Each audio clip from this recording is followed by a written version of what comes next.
Hello again, Steve here, and today I wanted to talk about what we might be seeing as a return of maybe a more modern or a sort of a modern version of conservative Catholicism rising up. Now, I think it's safe to say that over maybe the last 100 years or so, we saw this shift towards sort of liberation theology and so on within the Catholic Church, which was probably a takeoff from Christian socialism and what have you that ran through socialism, the whole idea of egalitarianism and whatnot that came out of I guess the late 20th century. And so these things, if it's true that things go in waves, then it would be kind of natural that conservatism would come back. Now, I would say that Catholicism, I was raised in this sphere of Catholicism. And the sphere the immediate family that I was in was a very conservative version of it. But I saw many other people who weren't so much so. So I've seen both sides. So actually one side of my family was very liberal Catholic, you would say. The other side was very conservative Catholic in two different cultures. And this is the nature, and will continue to be the nature of Catholicism, I would say, because Catholicism is a very, very large the Catholic Church is a very, very large church. It spans the entire globe, basically, right? And therefore, it's very different. And one of the secrets to its success, actually, is that it adapts to local environments. One could say that even liberation theology, which had its base in certain regions, like I would say Latin America being very socialist, so for the Catholic Church to survive in there, it had to adopt the socialism of those areas, right? But at the same time, throughout all of that, Catholicism, unlike, I think, any other Western religion, has remained very conservative in its base.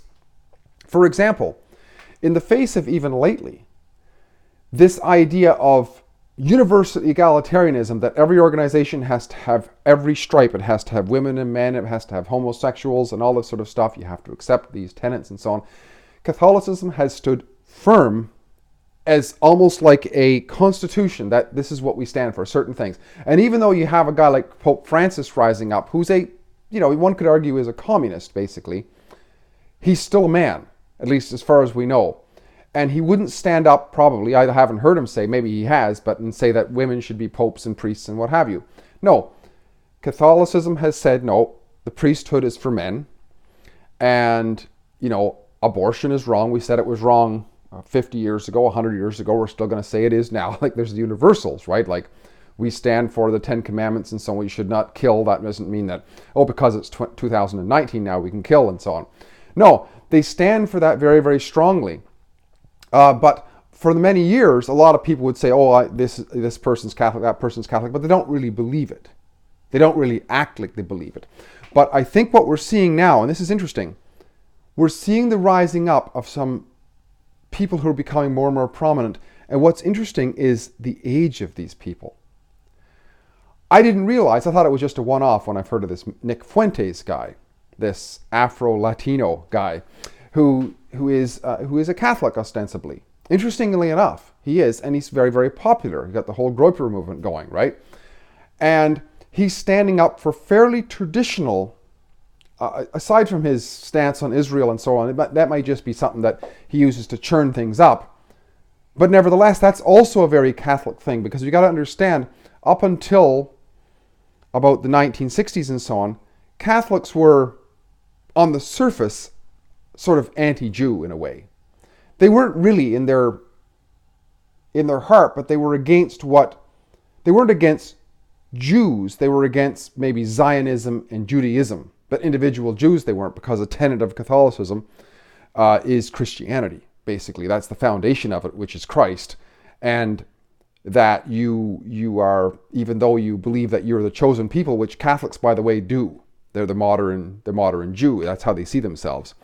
They nevertheless do their best to be good Samaritans to whoever, right? They see others as either fallen or in need of an example.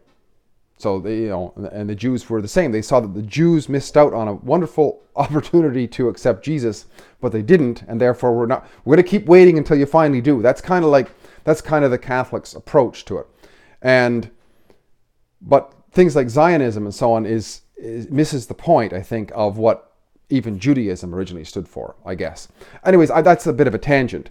But a guy like Nick Fuentes, he's standing up for very traditional things. Like you see, he looks very traditional. He's got his hair cut in a certain way, and he's very, you never see him disheveled, or you never see him unshaven almost. And he's a comedian, you could say, too. So he has his fun times, and somebody's dressed in a suit, and he stands against homosexuals, though probably if I were to talk to him, doesn't hate homosexuals. He just thinks that it's a degenerate thing, which is a very, very fundamental Catholic thing for so long, very, very Christian. It's in the Bible and so on. But like I say, I thought he was alone. But out of this Groyper movement, I don't think it comes completely out of it, but it comes tangentially, because there's others coming out. There's these young, I would say predominantly white men. I ran across another one today. His name is John Doyle. I don't know if you ever heard of him. 19 years old. I mean, I thought Nick Fuentes was young. Nick Fuentes was about 23, I think. This John Doyle, I heard him on Jesse Lee Peterson's show. I hope that I got the pronunciation of his name right. He's 19 years old, incredibly well-spoken, wears a suit, well-trimmed, and, doesn't date around, and he's out there standing very strong and confident.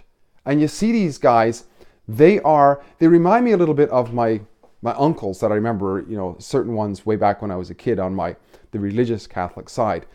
They were very true people. I thought they were crazy, like for what they stood for. They were so almost Puritan.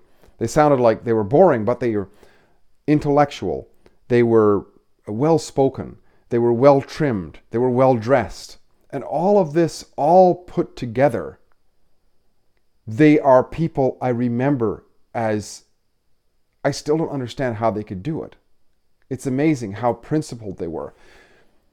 So, I don't know. Maybe this is just a sign of the times for a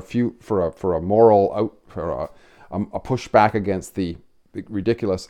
So whenever you have this shift, say to the left, which is what you see happening for a long, long time, culminating with people like AOC, complete nutcases out there just spouting craziness, you're obviously going to have an offshoot to the other way, and you end up with guys like Nick Fuentes and this John Doyle.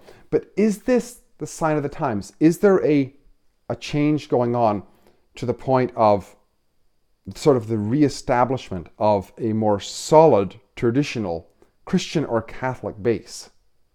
I think there probably is.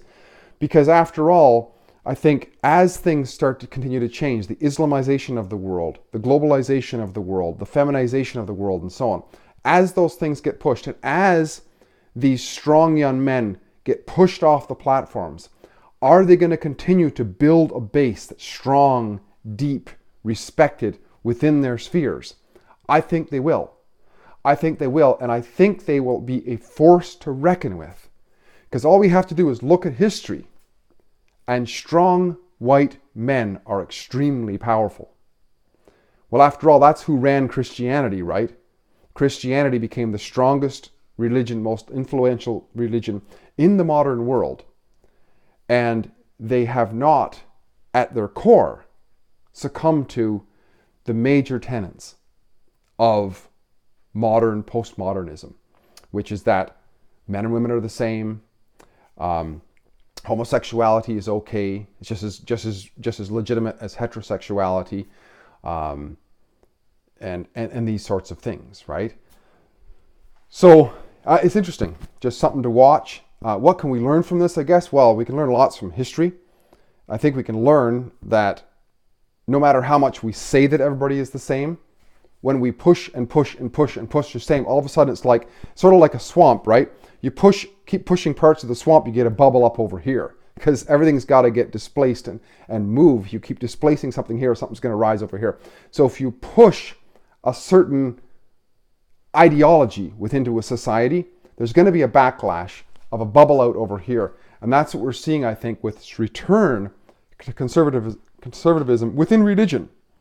But I would say it's interesting to see it in Catholicism because it's not that long ago that most people that I ever met thought of Catholicism as the most evil and outdated and ridiculous concept in the world, even though it had stood the test of time for 2,000 years. And now you see young men like Nick Fuentes, well-dressed, well-spoken, just absolutely kicking it in a world that they're being censored within. There's something they're doing which is incredibly powerful, incredibly attractive. And you watch, the more powerful they become, the more acceptable this is. Because, hey, people want to be where the cool kids are. And these kids are cool.